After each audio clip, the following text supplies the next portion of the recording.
নমস্কাৰ এনি ভাৰত 24 চাই থকাৰ বাবে ধন্যবাদ জনাইছো দেশবাসীৰ বাবে আজি ঐতিহাসিক দিন কিয়নো নৰেন্দ্ৰ মোদী চৰকাৰৰ অন্তিমখন বাজেট দাখিল কৰা হৈছে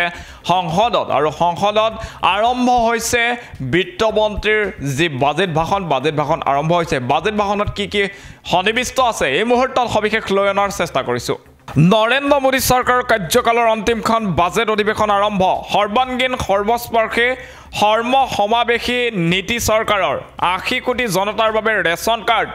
2047 ভিতৰত বিকশিত ভাৰত হ'ব আমাৰ মন্ত্ৰ সেকুলাৰিজম ইন একশন এই মন্তব্য কৰিছে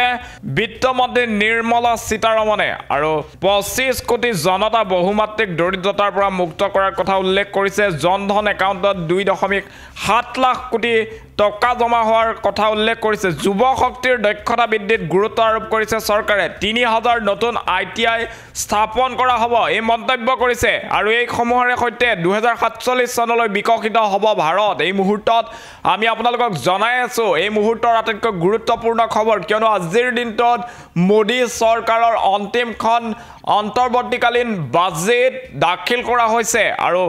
ইতিমধ্যে সংসদত বিত্ত মন্ত্ৰীৰ বাজেট ভাষণ আৰম্ভ হৈছে বাজেট ভাষণত কি তেওঁ কৈছে সৰ্বাংগীন সৰ্বস্পৰ্শী সমাবেশী নীতি চৰকাৰৰ এই মন্তব্য কৰিছে 80 কোটি জনতাৰ বাবে ৰেচন কাৰ্ড যোগান ধৰিছে চৰকাৰে 2047 ভিতৰত বিকশিত ভাৰত হ'ব আমাৰ মূল মন্ত্ৰ সেকুলাৰিজম ইন একশন এই মন্তব্য কৰা হৈছে 25 কোটি জনতা বহুমাত্ৰিক দৰিদ্ৰতাৰ পৰা মুক্ত কৰিছে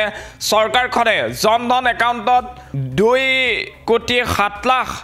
টকা জমা কৰা হৈছে যুৱ শক্তিৰ দক্ষতা বৃদ্ধিটো গুৰুত্ব প্ৰদান কৰিছে চৰকাৰখনে 3000 নতুন ITI স্থাপন কৰা হৈছে দেশত আৰু এই সমূহৰে সৈতে 2047 চনলৈ বিকশিত ভাৰত গঢ়িব এই মন্তব্য কৰিছে বাজেটত আৰু কি নতুন আঁচনি আছে সেয়াও কিছু সময়ৰ পিছতে আপোনালোকক আমি জনোৱাৰ চেষ্টা কৰিম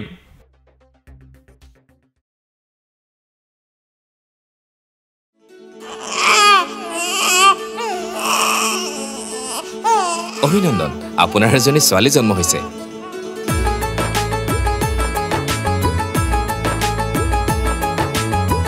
লাহি পাহি এজনী পৰী